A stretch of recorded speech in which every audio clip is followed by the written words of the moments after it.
Oh no! They don't get it. It's okay. We get it. I was like, yes, Lord, come on with the cancellations. Ooh, we going in it. Now just kidding. I don't know if you know this, but I'm black. Am I good?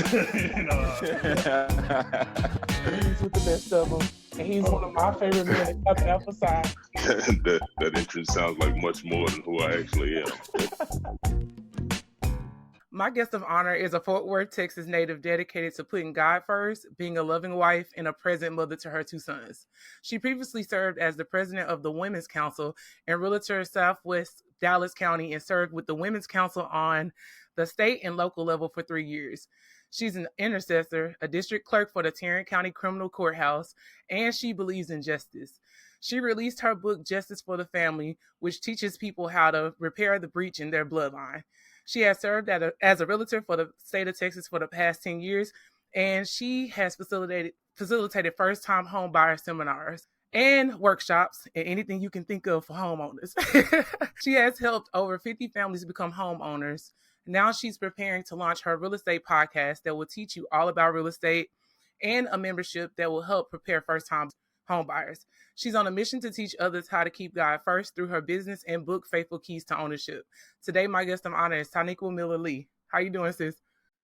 I am doing good. Thank you for sprucing that up.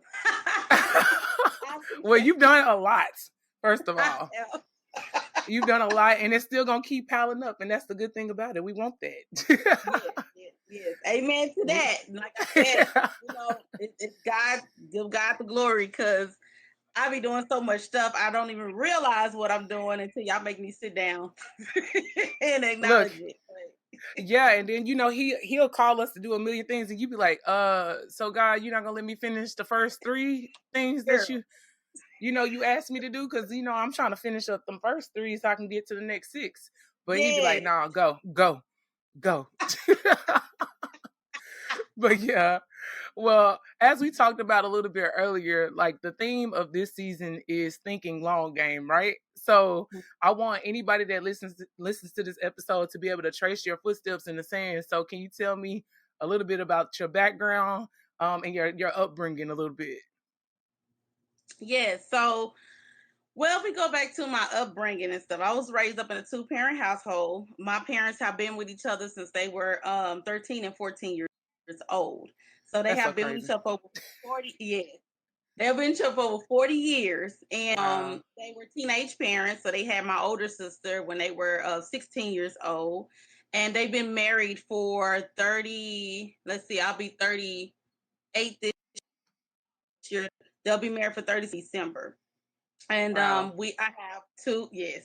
I know, I call them dinosaurs, but because you don't find too many people that's been with each other that long and that's been married that long. So they call them dinosaurs.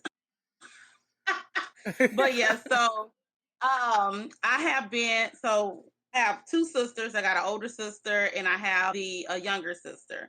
And so I've always been the one amongst my sisters that they call me Mother Hen. My nickname in my family is Mother Hen.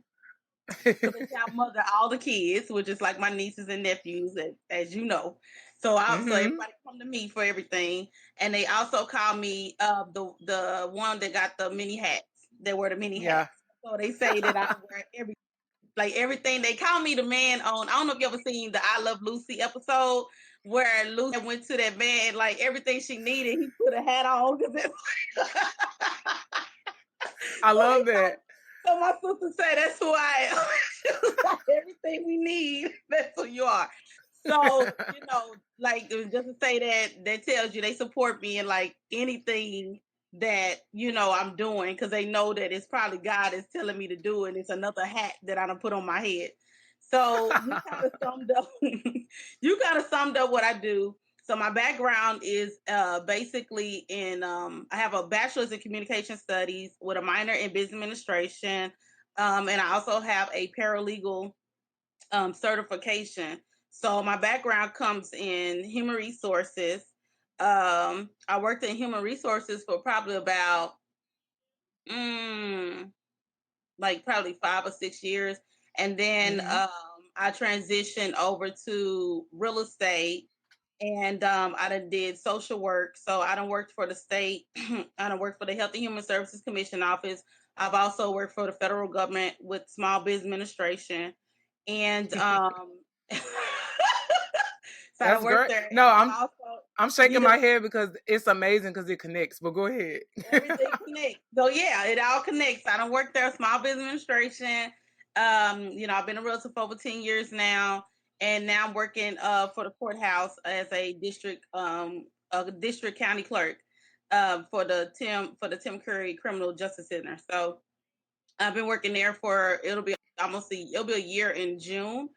Um, we'll probably get a little bit more to God have me go into the legal field, but right now We definitely going there. yeah, so right now it's stuff that's where I'm at. I have with my business, as you said, with Faithful Keys to Ownership. That was something that God gave to me back in 2018. What kind of let me go back and give how He put me in real estate. So I was actually in grad school to get my MBA in Human Resources Management back in 2013. And I remember my mom coming to me because I originally, when I was in high school, this was my goal. I had my life planned out, as you already know how I was in high school. So I had my life planned out. I knew that I was going to go to college. I was going to meet my husband in college, and then I was going to go to college for real estate. I was going to meet my husband. He was going to be majoring in real estate too. We was going to be two real estate developers. We were going to be in the United States and probably international as well. We was gonna get married right after we graduated from college. We was gonna have twins. It was gonna be a girl and a boy because I don't like pain, and I just didn't want to have to raise two different kids in two different age groups. So I was just like, I just want to raise them just right there, be done with it. They graduate together, all that. So, and that was gonna be my life. That's what I wrote out. That's how my life was gonna look. And I was That's just cute. bits and pieces. Jesus said that's cute. It didn't necessarily work out that way. Bits and pieces happen, but not in that order. So I definitely did have my son after I graduated from high school, but I was not married. And that's to my husband now, but at the time, anywho, so I had my son with him, and so I had just graduated from college when I had my oldest son. So he'll be 12 next month. And then let's see, when he was 2 years old, I ended up changing. Yeah, I was in college. I went to UNT, and then I transferred over to UTA. When I went to UTA, my junior year is when the market had crashed. I was majoring in real estate. The market crashed, and so I was like, I'm definitely not fit to graduate with no real estate degree and don't have no job. So I switched my major to communication studies. And so, because I was like, I'm just gonna pursue an HR. Pursue an HR. And so after I graduated, that's what I did in HR. And I had ended up signing up for grad school to do my MBA in Human Resources Management. And I remember when my son was 2, like in I think it was in December 2013, my mom had came to me. She was like, Ty, when you gonna go back and get your real estate license? And I was like, real estate license? Man, I'm in grad school trying to get my trying to get my MBA. And she was like, I'm not talking about right now. I'm just saying, like, do you ever have plans to go back and take your real estate license? And I was like, well, I said, yeah, maybe later. It ain't something that's on my mind. Like right now, I'm focused on this MBA. I'm trying to just focus on human resources. She was like, oh, okay. So then here come January 2014. I'm in church. Like this is before like I became active in church. I was that member in church that just came and was, come in like a little bit after church had started, sit way back, be the first one out. That's who I was. So That's real. Yeah, that's who I was. So I was in church. I was sitting in the back, minding my own business, like what I normally do every Sunday. And my pastor was preaching. And I remember he was preaching stuff. Then he walked down the aisle and he came directly to me. So this is before my pastor knew who I was. So he came directly to me and he was like, I got a word for you. And I was like, And so it's like a word. Because at this time, I had I think I had one word prior before he gave me a word. I had a word. It was a guest pastor that had gave me a word at the church, and that was when Damari was 6 months old. And then we had like the conferences, so it was like an evening service. I had went with Damari, and I remember that pastor coming down, the guest pastor coming down off of the altar, and he was like, I got a word, the Lord got a word for you. So he was like, y'all need to come and get the baby out of arms. And I was like, what? And so, because at this time, y'all got to remember, I was in church, but I wasn't like how I am now. Like I'm holy now, you know, so I was like, you know, right there in between, you know, I'm still partying and still, you know, going to church or whatever, but I wasn't completely there. So I was like, okay, you got a word for me. And he came up to me and he was like, he said, you are going to be the deliverer in your family. Through you, your family is going to be delivered. You're going to see them get saved. And I was like, And so he was like, he's like, now the enemy is going to attack you. He said he's going to attack you, but what's going to help you is you staying grounded in the word, and then you stay under the Lord. He's going to help you. He said, but yes, the enemy is going to attack you heavily because you're the person that's going to help your family be delivered. And I was like, I was like, okay, so here we go. That's 6 months, you know, that's when Damari 6 months. We fast forward to Damari 2 years old. I get this word from my pastor come down to me, and like the Lord has a word for you. And I'm like, what? So so he walks me down, you know, to the altar, and he says, I see you having your own business. He said, I see like this huge, this business for you, like a building. He said, are you in real estate right now? Do you have a interest in real estate? I said, no. I said, I am, but I wasn't trying to get into it, like, you know, right now. He was like, because I see you have your own real estate business. So my pastor, he was like, you know, he told me about that portion. Then he said, you're gonna be completely debt free in 5. He said you're gonna be debt free in 5 years.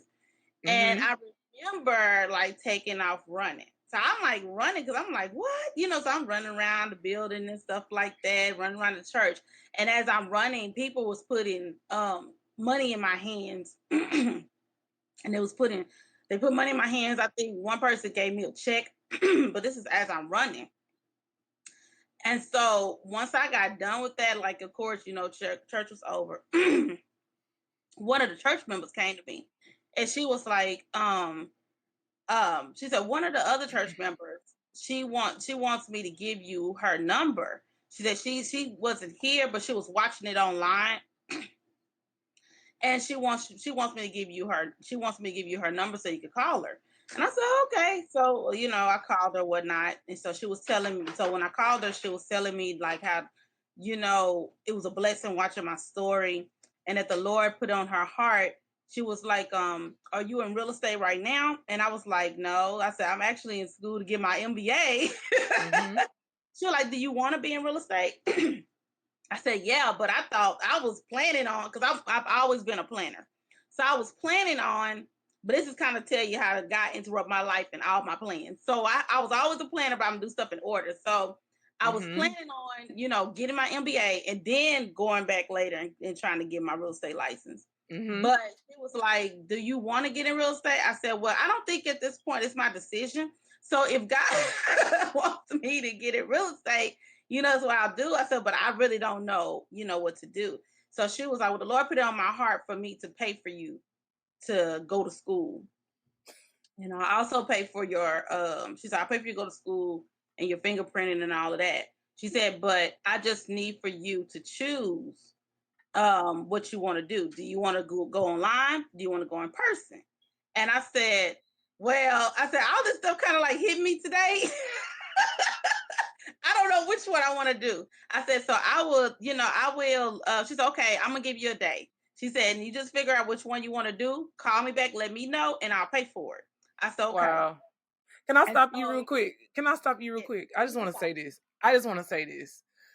That we've been saying this a lot this past week. Like, your part is literally just showing up and saying yes. And that lady literally just told you I just want you to choose which one you want. Yes. Like when it comes to God, that's how simple it can be. Very. And so I just had to say that real quick. I'm like, showing up and saying yes is all it really take a lot of times when it comes to our God. You know what I'm saying? Like the only real God. But yeah, I just had to say that. That was crazy. That's crazy. I didn't even know that, and I've known you this whole time, and I didn't even know that. Yep. Wow.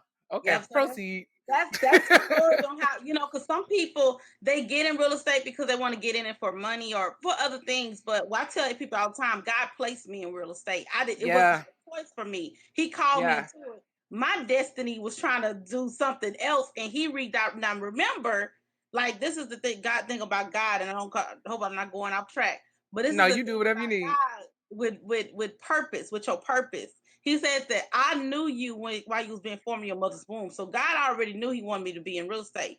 That was my original goal, was to be in real estate. But because the market crashed, I altered the destination and I shifted it to something else and got into new resources. God shifted it back first through my mother, because it said it's one that plants the seed, another water, God give the increase. My mother planted the seed because she just randomly one day just like, when you gonna go back and get your real estate license? And that wasn't I don't random. even know where that came from.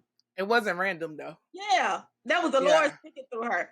So she was like, when you gonna go back? And I'm like, huh? My mama, the Mary 2 years old. I'm just like, well, at the time he was 2, he was 1. He was 1 because he was gonna turn 2 in 2014. So at the time he was 1. And so I was like, Mama, go back to school. You know what I'm saying? I said, so she was like, well, you ain't gotta do it right now. Just whenever you get done, just letting you know. I said, okay. So then my pastor he watered it by telling me, like, this is what the Lord has shown me, and this is what I do. God gave the increase through the church member who's now my friend. She's now one of my close friends, but at the time I didn't know who she was. But he gave the increase through her because she was like, I'll pay for it. So I knew then, like, would God have you to be in your purpose and align with your purpose, he's going to provide for it. Why? Because he's Jehovah Jireh, the God that provides. Like you said, he only needs your yes. He's going to figure out the rest. It's not for you to figure it out. It's for him to figure it out. Your only responsibility is for you to say yes to his will. And as you say yes to his will, he's going to provide everything else for you. Yeah, for sure. You definitely have to do that. You got to say yes first. Yes. So, but going back to this, so she told me to, let her know. So at the time I was working a full-time job.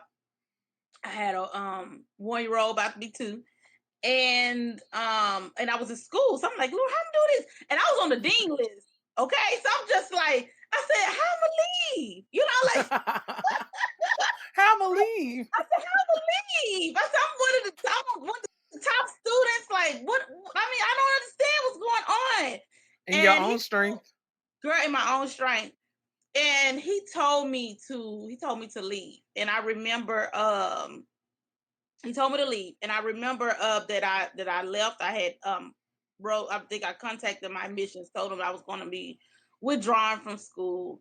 I chose what was best for me at the time was to go online and do my real estate online. Now you got to remember, this was 10 years ago. So this is before dual career was even like realtors having dual career, which means both being a realtor and having a regular job. This is before that was even existed. A lot of brokers did not support that. You either had to be a full-time realtor or you couldn't. So I ended up being like because the first brokerage that I started off with was Keller Williams. So I ended up being a part of their first, but I believe they were the first company that had started the dual career at that time. And then other companies, once they started seeing it work for them, they started doing it too. Okay. But I believe at that time they was the only ones that had offered that program, because I was in the first group that they had first started with the dual career. Because I told God, I was like, well, I'm gonna do this. You got to, help me. So I ended up being in the dual career class program where I could be a realtor and have my full-time job. But before I became that, I had did my class. I took my classes online, and so it was like self-paced. And so my friend at the time, she was my church member, she paid for it, and I think I started the class like in February, and I finished probably probably around April, May. I took my test. Now the thing about you taking your real estate test is that it takes you I mean, like each time that you take it, you have to pay. So if you don't pass it that first time and you got to take it again, you have to pay for it. Okay. You only get 3 times to take it. If you fail all 3 times and stuff, then you have to wait, I think, a year or 2 before you can take the real estate exam again. Okay. So I failed the test the first 2 times. Mm. And I remember like the testing site was by because I stayed in an apartment. So it was like literally from my apartment. So it was really convenient. And it was by my apartment. And I had, like, you got to take both the state and the national test. So I kept passing the national test, but the state test, I'll miss it by 1 point, Wow. 2 points. And I'm like, man. And I remember my daddy, because I was like, I was so nervous. I was like, I do not want to take this third test, because if I fail it, I gotta wait like a year or 2. And I was like, Lord, you done called me into this. Like, how I can fail this? Like, it don't make any sense. And so I remember talking to my daddy, and my daddy was like, I know that you're gonna pass it. And it probably was the Lord talking through him, because something like that. So he's like, I know you're gonna pass it this third time. He said, so what I'm gonna do is I'm gonna pay for your next test. And I want you to choose a different location. Yeah. He said, choose another location. I'm gonna pay for your next test. I said, okay. So I went on there and I chose it was a location that was in was it Waco? It was somewhere far. I think it was Waco. Yeah. I think it was Waco. Yeah, I think it was Waco, because it was somewhere far. So I chose because the next one, because they all the ones that was in Fort Worth and stuff, it was going to be like later on that year. So the one that was nearer was the one that's in Waco. And so I had my dad paid for that. And so I had took the other 2 exams like in June or July. So this one, I took this one in September. And so he drove me down there. He drove me to Waco. Like, I studied real hard for that test. He drove me to Waco. And I went in there, and I remember after I took that test, that woman said, you have passed both exams. So my daddy was sitting in the truck the whole time. So I go outside, I'm like, up and down. He was like, what happened? He got me Princess. He was like, what happened, Princess? I was like, man, you ain't gonna believe this. He was like, what? I said, I passed this. That's so crazy. Yes, it is so crazy. But yeah, it's just and I got the test, so like it has just been a journey since then. That's crazy. It's been a journey since then. Yes, it's been a journey since then. But I remember like the Lord telling me, and like there's so many families that I have helped since then, because at first it went kind of really slow in my first year or 2. I know some people it goes fast, but for me it kind of went slow. And I started asking God, like, God, you want me in this? Like who am I supposed to be helping? What I'm supposed to be doing? Yeah.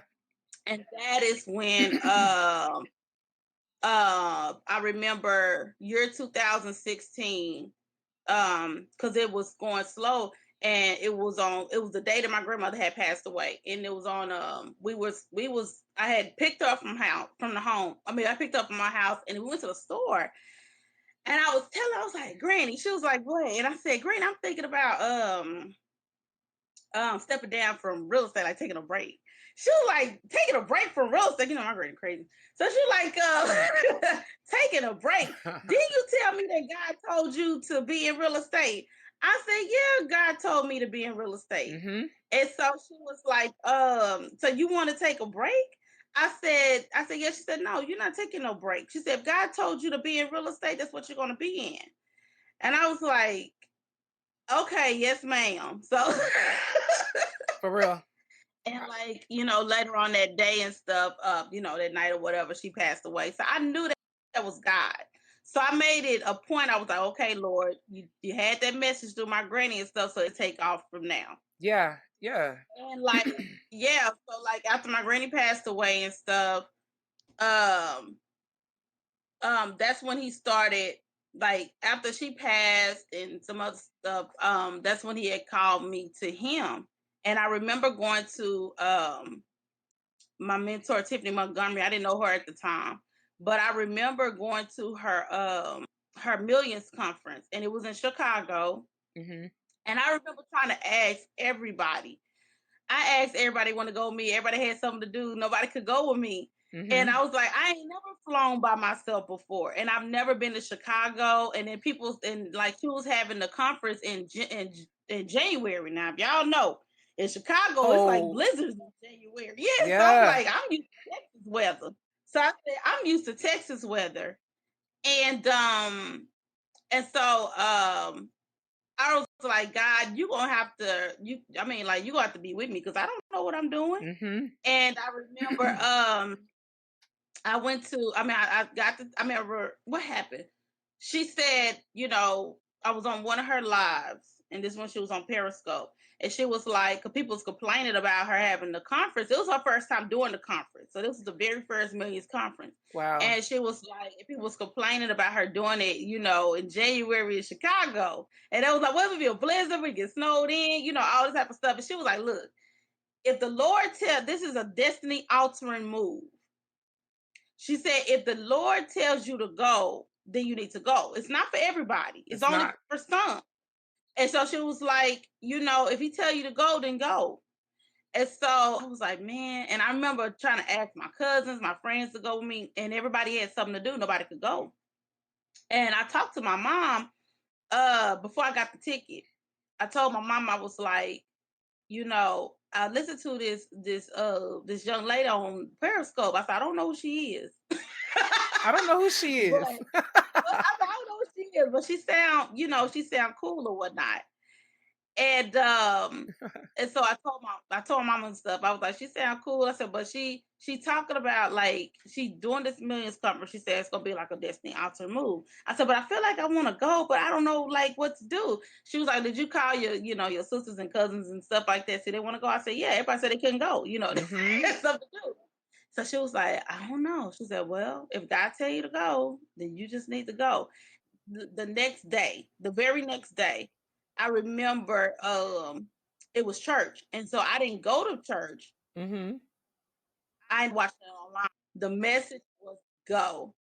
And my pastor, I remember what he said. He was talking about, I think it was Joshua that was scoping out the land but had milk and honey. And he was like, sometimes God is going to tell you to go somewhere and you have to go by yourself. And he said he's having you to go there to search out the land for milk and honey so that you can come back and tell everybody else. He said, so when he tells you to go, you need to go. Yeah. Don't wait. Don't hold it. You need to go. And so I told my mom, and I was like, well, I guess you got to go. Yeah. Yeah. So I bought the ticket and I told God, like, God, you're going to have to let me know how to do this the rest of the way. Yeah. And yeah. And so he showed me what to do. I bought the ticket. He gave me, the flight. I was able to buy the flight ticket, share a room with someone else that was coming. So I didn't have to spend all my money. What else happened? I met a friend that was like she's my friend now, but at the time I didn't know her, but she took the same flight that I did. And we just ended up like talking and we realized we was going to the same place. And so look. And so I ended up sharing the Uber rides with her. So we ended up splitting our Uber fares. And girl, it was like everything, like literally everything was provided for me there. Everything. And you wasn't in a blizzard. Even down to the food. Yeah. Like I was meeting friends there, and like me just meeting them there, I didn't have to pay for my food. They was like, I got it, and I was like, what? Like that's crazy. I mean, these are people that I had just met. Yeah, I had literally just met them. But I could go into some more stories, but yeah. But anywho, to go back to this with the real estate, yeah, God called me into this. He had me to launch my business, Faithful Keys to Ownership. Now, when he had me to launch my business, I had nothing to sell. He just told me to pay the LLC for my Faithful Keys to Ownership. This was April 2018. And I'm like, Lord, what am I do? Because I don't have nothing. And so he was like, just get the LLC, and I'm gonna give you everything else. And I also want you to purchase the vendor table at Millions Conference 2018. So which actually happened in Dallas. And so so I purchased the vendor table, I paid for my LLC, and I had no products. None. No That's products. crazy. Yes. So we fast forward. The Millions Conference is August 2018, right? So we go like a week, like literally, I think it was a week or a couple of days before Millions Conference. And I was like, Lord, what I'm gonna do? Because I got a vendor table, I got nothing to sell. And I tell you, girl, he gave me this image, like literally, and I'm trying to figure out if I still got it. But he gave me the image of the t-shirt. And he showed me how the t-shirt was gonna look. So he had justice spelled out in all caps. And then he had a scale, like the justice scales right up under it. And then he had Deuteronomy 16 and 20. And it says, and if you read Deuteronomy 16:20, I think in the NIV version, it reads, follow justice and justice alone, so that you may inherit the land that the Lord has promised you. So that's all he showed me. So what I did was, at the time and stuff, I didn't know anybody did t-shirts. So I had asked a friend, I was like, do you know anybody do t-shirts? She was like, yeah, I know this one girl that does it. And I said, okay. I said, can you have me to get a number? So I talked to her, and I'm gonna explain this image to her. So the girl and stuff, I don't know. I guess the Lord had blessed her hands, because I gave her the image. I sent her a picture of a girl. It was just like, I ain't no artist like you. You're just like a t-shirt, and it had justice. Play me in the sketch. It had justice with some little scales. Yeah, like Damari didn't know. Damari actually draw better than me, so I ain't gonna say Damari. I don't know, like one of the kids did it, but it had little scales on it, and I told her, I said, they got the scripture. She was like, oh, okay. And I didn't know how it was gonna look, right? I just told her, like, she was like, what you want it to be? I said, I don't know, I guess black and gold, black and yellow, whatever. She was like, okay. Child, I picked up, so remember, I don't know how this gonna look. I'm just telling her what I saw. And so she was like, okay, I got you. When I go and pick up the shirts to do for the vendor table, girl, tell me why she done put some glitter, like gold glitter, on the justice. And she was like, yeah, I wanted to spruce it up. I don't know if you like it with this. I said, girl, if that thing ain't bad right there. And so I said, I love it. And so, girl, I had it in white and gold. It was black and gold. And so I think I brought like, I think I brought like 50 shirts, like 25 white, 25 black. And so then after that, I asked God, I was like, well, what I'm going to do, like, what else you want me to do? So he told me he wanted me to write the book, Faithful Keys to Ownership.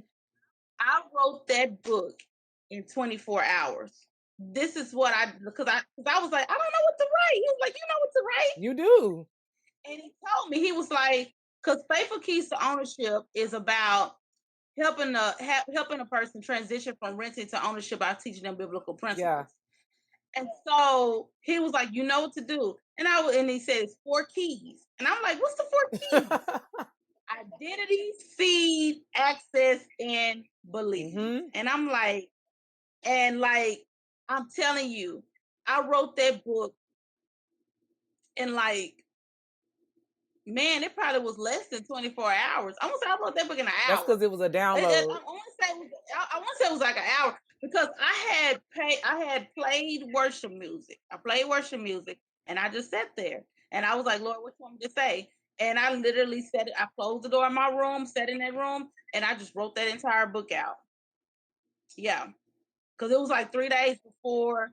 It was 3 days before the conference. And I went to Office Depot and printed them bad boys out. Yeah. I had probably about 20 of them, 20 books. And I I remember I was like, well, I want to, and I don't know if you've seen the picture and stuff that I have. I have it on Facebook or whatever, but the picture. Because I was like, how am I gonna let this table look? Because everybody else, a lot of people at the dinner table, they have like the little signs and stuff. I'm like, mine's like simple dimple, it just I ain't got nobody signs, nothing like that. I ain't got no, custom made what you call those signs and custom made billboards, and I don't got none of this. I got a regular old table, got my t-shirts. I had like a vase with some flowers in it. And I remember God telling me to buy. I was looking for something for justice. I went on Amazon looking for something for justice, and I ended up finding the Archangel Michael, where he was holding the scales of justice, and it was like these twins. And I was like, I love that. So I ordered that, got that to put that on the table. I went to Michael's and I found this house. It was like this little house, and like you could turn the light on and stuff. So I bought that. So that was my props for my table. Was Archangel Michael and the justice scales with the twins, and then the little house on the side with the little lighthouse, and a vase with flowers. Wow. And I had on one side, I had my justice t-shirts. On the other side, I had my favorite keys to ownership books. And do you know that, like, this is the introduction of God with the legal system? Because everybody was like, well, why are you so, adamant about justice? And I like, well, my family has experienced a lot of injustice, especially like with like lost inheritance, stolen inheritance, Yeah. withheld inheritance, talking about like land and anything like that. And I said, I'm just a big pursuer that, as that we need, we need our inheritance, and it's so much stuff, and like from me just doing that, pursuing that for my own family, I found out just from connecting with so many different people. Because one thing about Millions Conference is that it connected us with a lot of people from everywhere. We had people that was from national, international, connect Canada, and I was able to connect so many people. When I told them my story, they had similar stories. Yeah. So I was like, okay, so this thing is bigger than me with this justice thing. And then just having the justice for that. And so I did like some things and stuff that happened with my own family as well that God had me to pursue. And so I remember when I was at Millions Conference and I was selling, I didn't know, I honestly didn't think nobody was gonna come and buy my stuff. Do you know when I told them about the favorite keys ownership books, everybody started buying them books. And then the people that was buying my justice shirts were like lawyers, those that was in law school, those that were trying to get into law school, or those that was having like some type of injustice in their family. And they said that just stood out to them. The conference was for 3 days. Yeah, I did VIP. So it was 3 days for me. So it was actually 2 days and then VIP. So those 2 days, girl, I sold out in 2 days. And I sold out so much, like people was ordering, like I had to create a landline, what you call it, landing page. Yeah. So people was ordering it because they had sold out. They was coming to my table and was like, "Where's the shirts? Where's you the one that sell the justice shirts?" I said, "Yeah, it's sold out." It was like, "Can I just pre-order it? I'll send you the money right now." I'm like, "Where am I at?" Because you coming to a girl that have never sold anything, I'm saying, other than houses. But like products and stuff, I never did that. I was just trying to do what God told me to do. Mm-hmm. And so I still was taking orders while I was there. Like it had sold out in those 2 days, and I still was taking orders. And I had to mail people their orders. But yeah, so with my justice shirts, I've been having my friends tell me because I stopped selling them. So they've been telling me, God started selling the justice shirts and the hoodies. And they've been telling me, Ty, you need to go back to selling them again. It's coming back right. because look at what you're doing already. Like I'm gonna say this real quick too, sis. Like there are so many interesting things that stand out to me about what you just told me. Like how important your community is, and like them being obedient to God, like saying what God is needing them to say in that moment. And then the fact that your dad said, "I need you to choose a different location." It's very significant because You were literally about to be moved to a different location. Everything that was about this section of your life was you transitioning to different spaces and being uncomfortable and having to make sure you persisted through whatever the barriers were. Because the preacher already told you, you're going to be attacked. So there was going to be barriers that you have to go through, but it's the fact that he gave your village and your community, he empowered them to help you and like show you different pathways to do the things that he's asking you to do. I think that's extremely powerful. And a lot of people don't see it that way. They'll be like, I'm struggling. It must not be God. Like, no, you're struggling. And it is God, and he's trying to strengthen you a little bit, get you ready for what's to come. Because he's not going to say yes to everything. He's going to say yes to the things that he set you off to do. But it's going to still have turbulence. Yeah. There's still going to be some turbulence because you do live in this world. Yeah. So I think that it's amazing that throughout the whole part of that story, of your story, it shows that you had failure, you had triumph, you had people to support you, you had moments where you were scared and didn't know what you was doing. And the one thing you kept saying is, God, you're going to have to tell me what to do because I don't know what I'm doing. That statement alone, and you said it multiple times. So you're relying on God's power to help you through. And before you was relying on Ty's plan. Yeah. It was Ty's plan, and this is how it's going to be. I have surrendered Ty's plans a long time ago. People tell me what I'm doing. I said, child, y'all better ask Jesus. Right. Because he'll have you doing one thing 1 minute, next minute it's the whole. It's the best though. It's the best though to me because it's stressful. Even down to my marriage. My marriage is not my plan. You know, it's done though. It is done. It's done, but it was not my plan. Yeah. At all. I had a plan. I was gonna be married to an African prince. That's a side note. But hey, he said you're gonna get this prince that I gave you. No. My marriage is not a plan. My kids, I got my kids, but they my kids are 11 years apart, y'all. 11 years. Okay, that's just sum it up right there. That's all right. But it's okay. Yeah, it's okay. It's gonna be what it's gonna be. But I think that it'll be good for you to go ahead and go into like your passion for justice even more because it's like this is where it sparks. But tell us like what you're doing now it's making this thing come full circle because he was already giving you God winks throughout all this time, but now you're full fledged in justice now. So tell us a little bit about where you are right now. Okay, let me try to tell y'all a little bit about the real estate and then how that goes into the justice. Okay, so with the justice, so going back to me doing the vendor table, because that's what got introduction to it, right? And I told y'all attorneys was buying shirts, and then people was in law school, and those that were considering going to law school, and they was like, your shirt, your table is speaking to me. This is confirmation. I was like, oh, okay. And then but I remember it was 2 particular attorneys, and one of them I am that I'm good friends with today. She actually is the one that's helping me on my process of, getting into law school. But it was 2 attorneys that had came to my table, and this was so God to me. Like they both came there to buy a shirt, and they came at the same time. And I remember I was talking to one of them. I was talking to both of them, and one of them was like, we was all talking together in a circle. Because they was like, I just can't believe that. Like, what made you do the justice shirt? You in a legal? I said, no. They said, you going to law school? I said, no. They was like, I don't know. This is something God told me, and I just did it. And it was like, oh my God. They said, like, this confirmation. And one of the girls was like, yeah. She said, because I've been trying so hard to get into this law firm. I've been applying, doing everything to get over here to this law thing. And she said, like, nobody can get, contact with me. And we was like, okay, so where you live at? She like, I think she said she stayed in Maryland. And so the other one was like, oh, I've been watching DC. She said, I work for the U.S. Department of Justice. And so she was like, that. And she said something else. And so the girl was like, so you work for them? This is the girl in Maryland that was crying and stuff. She was like, yeah, I work for them. And so she was like, that's the one I've been trying to apply to and get in. I just can't never get in contact with nobody. She was like, oh, you can't? She said, okay, here's my information right now. Once you get back home, make sure you call me.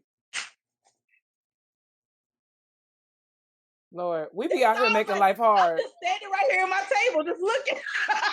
It's the overflow effect. It's the overflow effect. You doing what you're Girl. supposed to. You never realize how much like your obedience is attached to someone else's promise. So you have to, whenever God tells you to do something, just do it. Yes. Because you don't know how it's going to impact those around you, your life, your family, everybody. Like, it's just, it's worth doing it God's way, because there is a type of ease that comes with it. You feel at peace a lot of the time, even though you might be a little terrified. You're going to still do it, and you're going to feel at peace about it, and it's going to flow. It's not going to be like you trying to force it. Like, yeah, man, that's amazing. When you go with God, he definitely blows on it. Yeah. He definitely approves it. But you have to make sure that you're doing it with God. You got to make sure that you know the voice of God. That's why I tell everybody all the time, it's good for you to stay in your word. Like, yes, go to church. I'm a firm believer church. Church is the bride of Christ. I am, an active member in my church. I'm an intercessor for my church. I'm not just an intercessor for everybody else too. I'm also, for my church as well. So I'm a firm believer in going to church. However, I also believe that it's important that you are doing the work outside of the four walls, because we are the church. We are the church. Mm-hmm. So yes, you do your job, but you're supposed to do at church, but you also, because how can you better help your pastor, your First Lady church members, if all you're doing is just in the four walls? You need to be able to do things outside of the four walls that's going to bring those in that's out in the world and stuff to get to church. When you follow the walk of Jesus, when you read in Mark, Luke, Matthew and stuff, Jesus wasn't in the four walls. He was outside with the sinners. That's Jesus who he was outside. He was outside with the sinners. Like he was in the four walls, because what good is he doing just teaching to y'all all day? He's trying to bring the lost souls in. He said he left the 99 to get the one. Yeah. And so that's what he's trying to do. So that's our job as Christians. When people ask me, what's your purpose? My purpose is to heal the sick, raise the dead, cast out demons. You know what I'm saying? That's our purpose in general. Make disciples. Yeah. Go make more disciples. Yes, go make more disciples. That's what God wants us to do. If you look at the pathway of what Jesus did with his disciples, it was to prepare them for his absence. Yeah. So that when he leaves, he's going to send the Holy Spirit. And it's going to be through the Holy Spirit that's going to guide you so that you can go out and make more disciples. That's what we're supposed to be doing. We're supposed to be making more disciples. But how can you make more disciples if you don't know word? You need to know what your purpose is. So going back to then what you told me to do. I know. That's necessary. That's what I want. I want you to share that, because you even laid the baseline earlier saying, I wasn't always in church like this. I went to church, but I wasn't active. And you can see the growth as God started working things in your life, how you were able to grow and get closer to him like that. These things happen for a reason. Yes. It would be easy to say somebody that was in church, working in church, could do all these things. That would be easy to say. Yes. So it's important for us, like I said, it's important for us to have our own relationship with God. I encourage everybody. I teach my kids. And my kids include my nieces and nephews, all of them. I teach them to have a good relationship with God. Yes, ain't I praise? Yes, ain't I know the Lord? I can pray the heavens down. I teach y'all the word. But what good am I? What have I done on this earth if I know everything and I've helped so many people, but I can't help my own kids? There you go. So my thing is that I'm going to teach y'all how I'm gonna give y'all the opportunity on something that I didn't get the opportunity of. I didn't start learning this stuff till I was a fully grown woman. But y'all had an opportunity to learn all of these things about God, to learn how to have your own relationship with God, to study your word, to not go to Anti when you go into trouble, but go straight to God, because that's what I do. When they come to me, Anti, this is happening, I say, pray. No, okay, you need to go pray first, but you come to me. You know what I'm saying? Like, to teach y'all what to do, so that because Anti ain't gonna always be here. You know what I'm saying? Right. Mama not gonna always be here. Granny ain't gonna always be here. And one day y'all are gonna be the praying mothers and the praying fathers. You know what I'm saying? One day y'all gonna be the praying husbands and the praying wives. And I want to make sure that y'all are equipped for the spouses and for the children that y'all are gonna have. Because I haven't done my job if I haven't taught y'all that. So it's important, and even I do that with my friends. I teach them like, y'all better know this word. Y'all come to me be like, Ty, can you do this? I said, yeah, but have you went to the word? Because I'm just a person.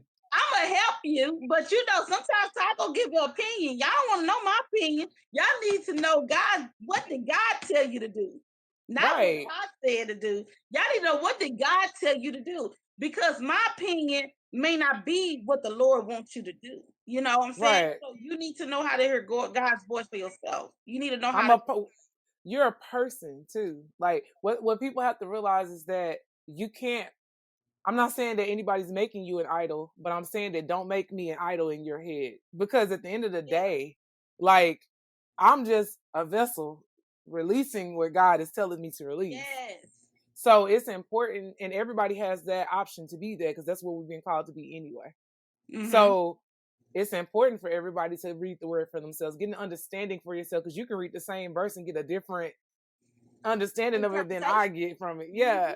So yeah, I think I'm happy that you refer them right on back, down on back, and read that yourself. Yes. Yes, yeah. And they have, and some of them have been over time, and they have thanked me. They're like, I really appreciate and it does that, because I'm like, look, I'm a realist, and I'm also God's child, and I understand how God moves. And sometimes, God have people in your life for a reason, a season, a lifetime. I said, you may be my lifetime friend. You may be my friend. You may be my reason friend. I don't know. I don't know until God shows it to me. But I need to make sure that I'm doing my due diligence to you as a friend and as a child of God, because I don't know how long we're going to be this close. You know what I'm saying? Yeah. So if you continuously relying on me to help you and stuff, but you're not doing the work for yourself, and you're not learning how to hear God for yourself, what you going to do if God removes me? If he say that my season with you have ended, so what are you going to do then? Are you going to revert back? Or be lost? Or are you going to latch on somebody else? You need to know how to do this. You need to know God for yourself. You need to know. Yeah. And you also need to be delivered from people, but that's a whole nother thing. But going back to justice. So with the fullness of that was one of the introductions with that happened with them. And so I thought that was interesting. Another thing with the real estate, but God showed me my purpose in that was some of the people that stood out to me. I remember I had a family friend that I had sold a house to, and she at the time she was like me, like we both were single parents.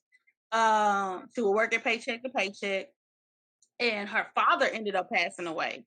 And when her father passed away, he left her all this money, and she didn't even know that he had all this money, because he lived a very simple life.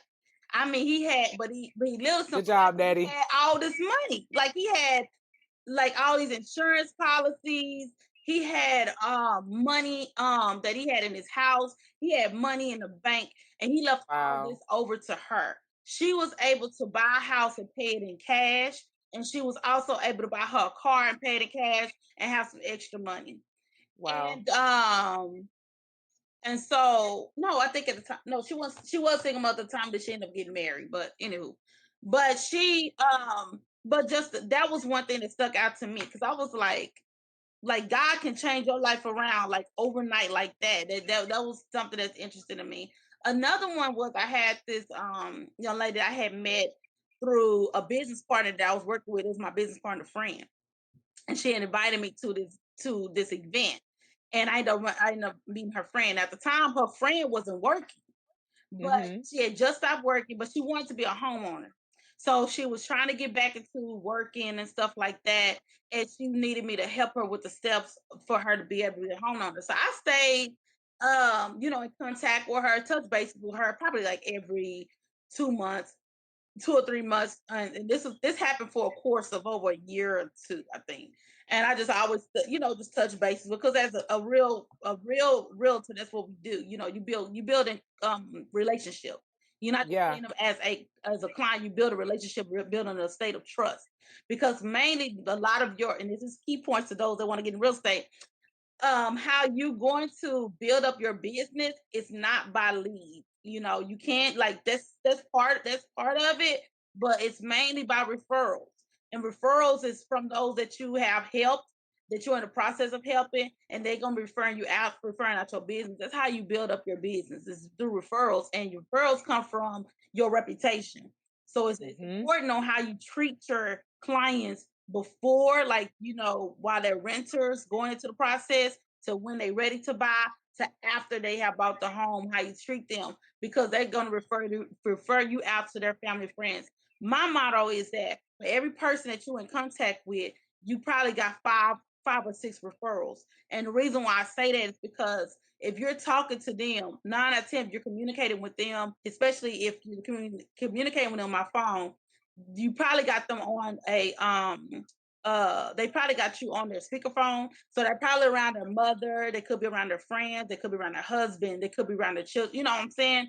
And with them being around them, they're listening to the conversations that y'all are having, you know what I'm saying? So and then they're going to refer you out to their business and stuff like that. So anywho, that's real though. Maintaining relationships. Yes. So the relationship thing is good. So yeah. That's what happened with me and this young lady. She ended up getting the job back into her career field. It was a different job, but it was still in her career field. So, which means that she was eligible, even though she was at the job for like, I think 3 to 6 months, she was eligible for a loan because it was still in the same career field as her last job. So if you're still in the same field, they can combine it. If it's in a different field, that's when you have to wait. But if it's in the same field, then they can kind of combine it. Because her last field, she was in there for some years.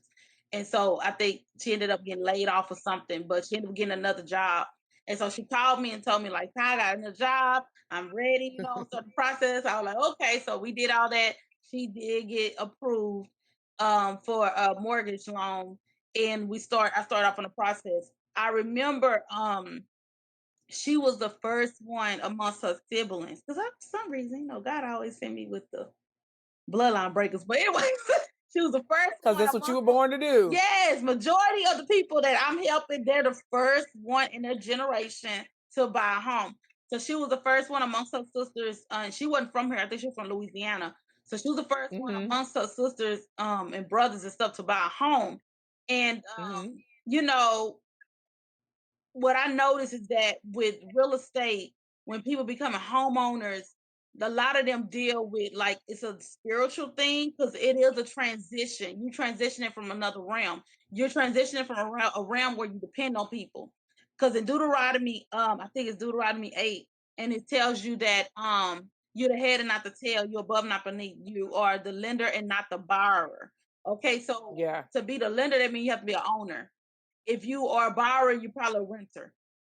So you're a renter, that's what you're used to. You're used to borrowing stuff, you're used to depending on somebody else to take care of everything, you're used to all of this. When you are an owner, you step into a whole nother transition because now instead of you waiting on the landlord to fix this and fix that, it's up to you because you own it. This is your stuff. This is your castle. You have to take care of it. So that's a whole nother realm. That's a whole nother mindset. That's a whole nother level of responsibility that a lot of people isn't used to. You know what I'm saying? They go over to marriage, but I ain't finna go over there. But it's a whole nother responsibility that people ain't used to. You know what I'm saying? So that goes with rent. Yeah. So I could see the things in people, like when it's time for them to buy, like they would literally be excited, go through the whole entire process, and it would get to the closing table and they'd be like, I can't do it. And I've seen it multiple times. And I believe that's when God had me to write my book, because I started seeing it so much. I was like, what is that? And they'll literally wait until it's time to close. And they'll be like, I can't do it no more. I don't want to do it. I don't want to close. I want to pull out. And I'll be like, what? Why do you want to pull out? Like, I can't do it. I can't afford it. I can't do it. And I couldn't understand what it was. So I went to God, and God was like, it's a spiritual thing. And so she was probably like, at that time, she probably was like my 5th client that had did that. Like, we went through the whole process, looking for houses, found because I said, what do you specifically want? And so she was like, I said, don't tell me, like, we're not going to be going all these places. Like, tell me what you want. She's like, I want a new house. And we're not going to be going all these places. We're not going to do this. We're not going to do this because you're wasting my time. You wasting your time. We wasting the listing agent time. We wasting. You wasting time. That's what you're not We're not gonna do supposed to be doing all this. You gonna tell me exactly what you want. That's why I have people do, one of the things that I had everybody do was dream with God. And I do this with my clients. I want you to dream. That's one of the first things in my book. You're gonna write a letter to heaven. What do you specifically want? Not what you can afford. What do you want? And how do you want this ain't about affording it. Because I can't help you if you can't tell me what you want. You know what I'm saying? And not even saying that it's me helping, it's gonna be God, because I'm gonna submit it over to God and let God do the rest.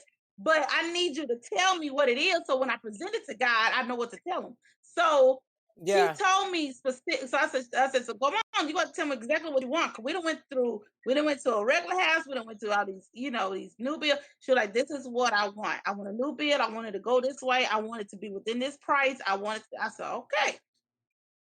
I thought that I could do that. That I could work with that. You know what I'm saying? So I go and I talk to God about it. And I asked God to send us the right way. So he sent us to some builders, right? And I remember it was one house I sent to her. She said she wanted to see it. It was a new build, right? So we go to the new construction home to go look at that new build. When we get there, the sales agent say, "Oh, I didn't even know, but this house, they already sold it.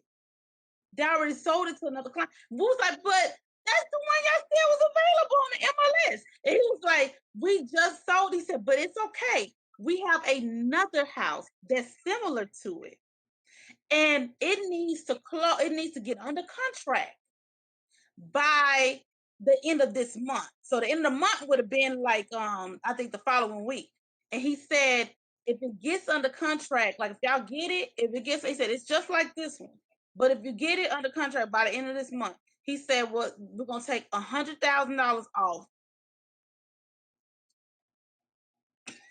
I like that. $100K? We're taking $100,000 off. It's gonna come with a brand new wash and dryer. It's gonna come with brand new appliance. Like these are the type of appliances. There was something else that it was gonna come with. Upgrades. We're also gonna give a buyer incentive where we're gonna take like $2,000 or something off of the closing costs. So I said, well, let us go over there and go look at it. So we go over there. Let's go look. We go look at it and stuff. And so she loved it. She had her dad there, and I think like her sister. So we went and looked over there. They loved it. Everybody loved it. And so she was like, okay. And so he said, you want to get on the contract like today? So she's like, yeah, we can do it today. I think that house was like 300,000. So they took it out. So it ended up being like 200,000, I think. So it was, yeah. And then it came with all the incentives and stuff like that. So they told, and then they told we'll take $2,000 off, right? So we get all the way down. So she on the contract, we're good or whatever. We know closing gonna take place within 30 days. We get literally to the night before closing. She calls me and she's like, I don't want to close. I said, why don't you want to close? She's like, I'm looking at the numbers. I'm not going to be able to afford it. I don't know if I could do it. I said, what made you think that? You already knew the numbers and stuff. I said, let me tell you something. God has brought you this far. Like, you cannot just leave right now. And I ain't saying this because of a paycheck. This is bigger than right. This ain't even, the paycheck is not even close to the amount of what God is about to try to do for you and your family. I said, so you need to, she was like, I don't know, I'm just going. I said, okay, think about it and pray. And I'm going to get back with you tomorrow. She was like, okay. You know what I did? I went to the courts of heaven that night. I was like, this girl gonna close, okay? Because this is something that's big for her and her family. I said, she's gonna close it. Ain't no way God gave you all these incentives and all this stuff, and then you don't finish through. So we did that. She goes over to the very next day. It's storming. So this is way I'm for work. This way in But anywho, so we go. I'm like, I had called her and I said, you on your way to the you're at the title. She's like, I'm at the title company. I'm here. I said, all right then. That's what I'm talking about. I said, because girl, I was driving my faith.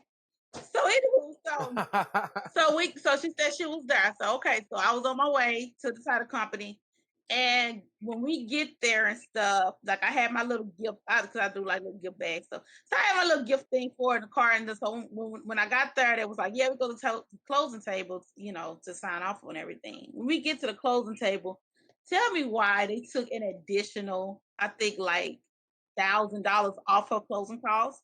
So, cause she was like, I just talked to y'all and y'all told me that I need to do this. And they was like, yeah, but we found something else and stuff. So they took like an additional $1,000 off her closing costs. So she didn't even have to Wow. pay as much as what she thought she was gonna pay. Like, oh my God. And so after they closed, you know, she got a key stuff. We went outside and talked. And I said, do you see like what the Lord did? And so it was a journal I had got her, and the journal I got it had the scripture on it. And she said that was the scripture that she had read that morning. I want to say it was Matthew 7, but she said that was the scripture that she had read. She was like, "Oh my God, I literally just read that this morning." I said, "Did you?" I said, "Cause God." I said, because I grabbed this journal when I'm making your basket. I said, and I thought about you when I seen it. She was like, I literally just read that this morning. And she said, oh my God. I said, yeah. I said, see, you was worried about the money. And look at, because of your obedience, because of you saying yes, look at God. I said, he took $1,000 off. So now you got $1,000 saved. And she was like, you know, I couldn't do this without you. So that was one of my good ones. And then my other one, you know, was about my friend that my church member friend. I had been working with her for like 2 years on her becoming a homeowner. And yeah, I worked for her for 2 years for her becoming a homeowner and stuff. And she went through my workshop class and she followed the stuff I told her about building her credit. And but yeah, with her home ownership journey, after she became it was a fight for her too. And after she became a homeowner, her daughter, her oldest daughter, and her daughter's husband, they closed on their house, I think like a month later.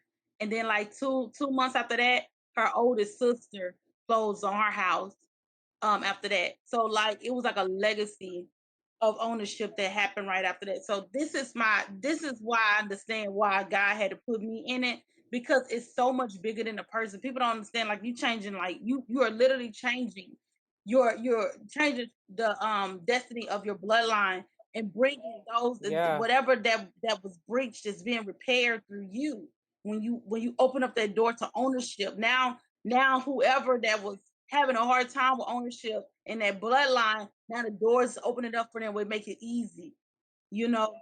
Man. But yeah, so because it's exposure. But yeah, going back to law. So with the law thing, you know, God got me into getting into law school. You know, God told me to start getting into the justice field. So I told you about that. He told me to go back to school. So I went back to school to get my paralegal. That was in 2020. So I got my paralegal. He paid for that. That was supernatural how that happened. I got my paralegal probably in less than a year. I think it was like 10 months. And I graduated summa cum laude. But I got that, and he told me to go back to school to get to law school, and I was, but I ended up, you know, having my second son and getting married, so I had to put a hold to that. And like he brought it back up to me about going into law school. So probably like last year is when he brought it back up to me. And and so I'll say, okay, Lord, if I do this, you got to pay for it, you got to help me because I don't know what I'm doing. And so he reconnected me back to my friend, the one I told you I met at the Millions Conference that worked for the U.S. Department of Justice. He reconnected me back to her. She connected me to her friend that has her own business. Her whole business is about, she's not a realtor, she's an attorney. And she's also a magistrate. She's also a commissioner. And she also ran for mayor. So I was like, and she own her home business that teaches you about the process of the application process, which I'm actually in the class right now. And so like that whole process on what God is doing with that has been like mind blowing, on like just fee waivers, me being approved for fee waiver. I thought I had to pay for things and I didn't have to pay for it. I'm approved for it. I am, you know, just on the process. Like I asked God specifically for schools that'll work with me being a working professional, because I didn't want to have to leave my job to work full time. He connected me to a school right now that I'm interested in that start in the spring, and they do online, and they are certified because like the little I'm also a part of an academy at my job that they offer for the prosecutor side to tell you about the process of from a person getting arrested to them having to go to court in the case. So it's open to citizens, it's open up to the public. But a lot of us that work for, the county actually takes it. And I took it so that I could learn about, like, I know some stuff from being a clerk, but I get to learn the full thing on how it works on the prosecutor end. And I had one of the professors, he was able to one of the teachers, which is like an attorney. So they have attorneys that come in there, investigators come in there and teach. And so one of the attorneys and stuff, he went to the school that I'm interested in applying to. And so they actually offer an online program, full online JD program. And I just have to go, like, I think in person once a year. And I got to do the orientation in person for a week. But other than that, and I'm in the timeline on getting everything done. So I done registered for my LSAT.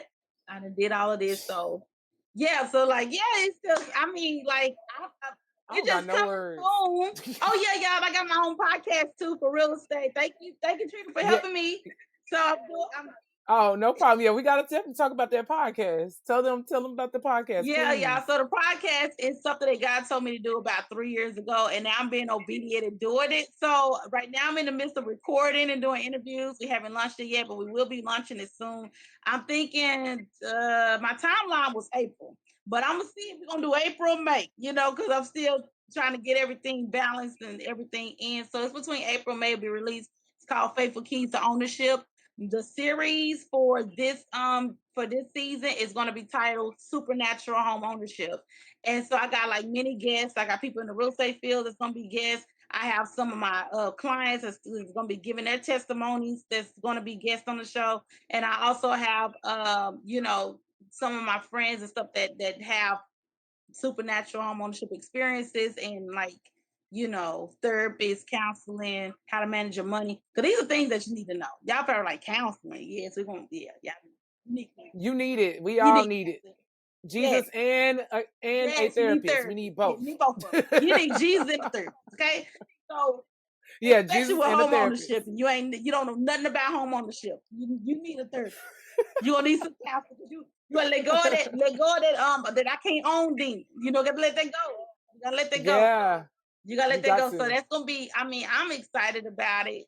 And so I thank Trina so much for helping me with the process, because I don't be knowing nothing. I ask God, send people that know to help me, and he helped me send me Trina to help me in this area. So thank you for that, sis. And then no so problem. I got that. I got my home ownership box that I want to be doing soon, and that's gonna come with a membership. Because I honestly believe it takes you about a good 6 months to a year to actually be fully prepared for home ownership. And so I've been doing this for a while. So now God been talking to me about doing this membership. And so so I'm working on that, and I'm gonna be give y'all more information about that. I do want to say this though. I think it's very interesting how whenever God gives us a purpose, it's usually the same purpose, just in different sectors.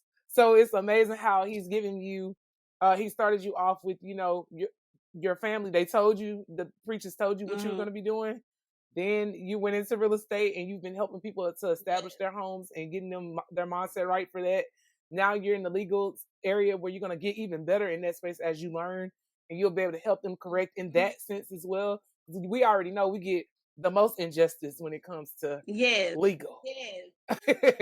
So you'll be able to go help correct the bloodline in that sense as well. And like just understanding what your purpose is, I think that's amazing. Like it's a lot of work, it's a lot of dedication, it's a lot of time that you've dedicated to doing the work for God.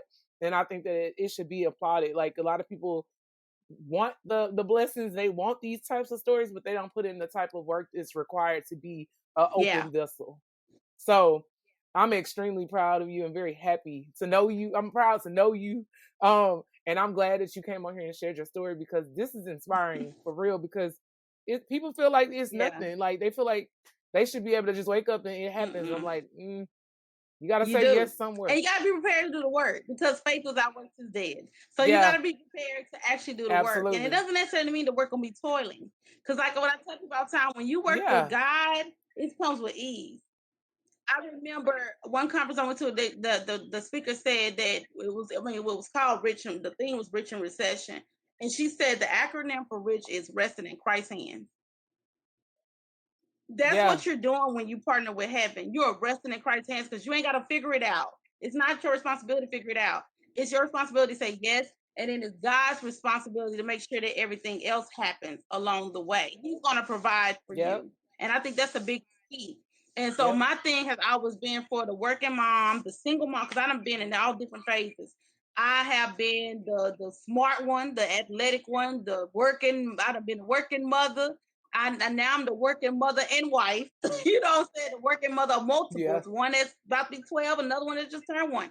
You know, and then how do you Yeah. balance all of that while going to work, going to school, being a realtor? How you do all these things? It's because they were like, I can't do it. I'm only one focus. I said the devil is a liar. God has created his children to be multitaskers. What you think that all these people in the Bible was doing? He said they was doing one thing. He said we're Yeah. supposed to have at least 7 streams Yeah. of income. That's in Ecclesiastes because you don't know what is going to happen to this land. And y'all learned that during COVID. You need to have more than one source of income. The devil is a liar if he tells you you're only supposed to just have one. No, you already a multitasker when you're a mom. You just need to know how do you put that same amount of energy that you do with multitasking, balancing things out with your kids and going to work and stuff, and do that for a business that God has told you to do for you. How do you work that out? That's what you need to know. And it's all just sitting down planning with God, and you sit down and plan with him, he'll show you what to do. And 7 streams don't mean 7 jobs. So, like, let's make that real clear because people think that they got to have multiple jobs, like, I mean, 1 million jobs, and that's not the case. So it just comes down to you, like you said, partnering with the kingdom, partnering with God, and he's going to show you and order your steps. Like, and you can feel it when it's God because you know you can't do this in your own strength. Like, you know, it's almost like it's comical the way stuff happens. You be like, oh, for real? Oh, like, it's like that. So, it is smooth in a sense for real, and you feel at peace. Like, so I would say if you are a person who tries to manipulate your situation, or if you try to like make things happen a certain type of way, the minute you release and give it to God, you will see the difference. It's gonna be completely different. Yeah, completely different, you're right. so. And that's why I tell people, like with me being, like you said, it don't have to be 7 different jobs. Like I'll use me as an example. So I'm in real estate, right? So real estate, that's one source of income from just doing, buying, selling houses. That's a source of income. From my real estate, I have my Faithful Keys to Ownership business. Okay, from my business, I can do multiple things. I have my books from my business. So I'm getting money from that. That's another stream of income. I could do my workshops from my business. I could get money from that. That's another stream of income. I can do my membership through my business. That's another stream of income. If I want to, I can make my podcast and where I get money from that business. That's a 5th stream of income. I can, and you are, then I do investments in properties and stuff. Invested in properties, rental properties. My own buying properties. So that's another stream of income. 7th stream of income. I can invest in like stocks and stuff like that. That's 7 streams already. And I can add more, but that's just 7 streams just from one place, which is real estate. We haven't even talked about me with my job. That's an 8th stream. We haven't even talked about like when I get into the legal field. That's a 9th stream. You know what I'm saying? So, it's so many. And I think people overthink things and they don't think like, okay, like I could be a speaker engagement. That's another stream of income. It's so many different things that you can do. And when you think speaker engagement, I got to be in front of a person. No, you could do this. Be online and then be a speaker on somebody's online conference. You get paid for that too. So it's just people, we just have to stop overthinking and just allow God to do the work. That's it. Stop thinking and implement the Faithful Keys to Ownership. So go ahead and give them those one more time. The Faithful Keys to Ownership is 4 keys. The first key is identity. The second key is seed, which is your money. The third key is access, and your fourth key is believe. So that's once you get all them keys and stuff, you ready for ownership.